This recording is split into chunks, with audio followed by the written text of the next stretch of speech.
Hello, it's been a while.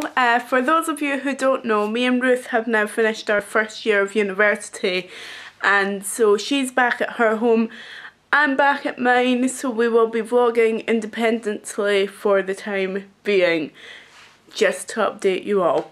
Okay, and go! Recently I've been thinking about philosophy, and I decided that today I'm going to try and tackle one of probably the most famous philosophical questions that are out there. If a tree falls in a forest and there's no one around to hear it, does it make a sound?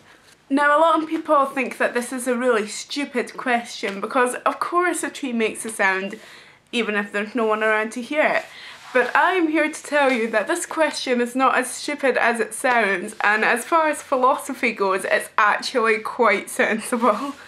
The question, if a tree falls in a forest and there's no one around to hear it, doesn't make a sound, in pertaining to a certain branch of philosophy called metaphysics. And the issue that it's dealing with is how we create our own reality around us. This question is actually dealing with the idea that everything only exists because we perceive it to exist. One philosopher who used this argument was called Berkeley, and he actually worded it in a way that separated the philosophy from the science more clearly.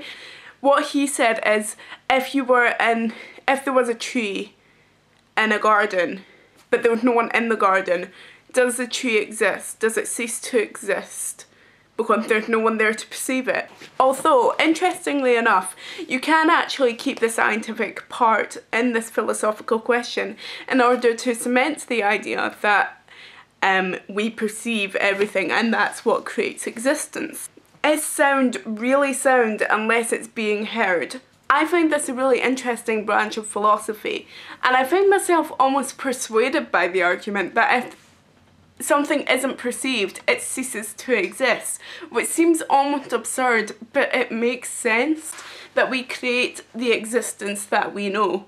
As an open-ended question, I wonder what your views were on the argument, and also if there are any other branches of philosophy that intrigue you. If there are, leave them down below. Be sure to tell me your opinions, because after all, philosophy is mainly opinion. And I will look up any argument that you suggest or that interests you, because I'm not doing philosophy next year at uni, but I really enjoyed it this year and I would love to keep it up just in my spare time. So yeah, I hope you enjoyed my little explanation, as brief and unresearched as it was, of the if a tree falls in the forest and there's no one around to hear it, doesn't make a sound argument. And I look forward to seeing you soon.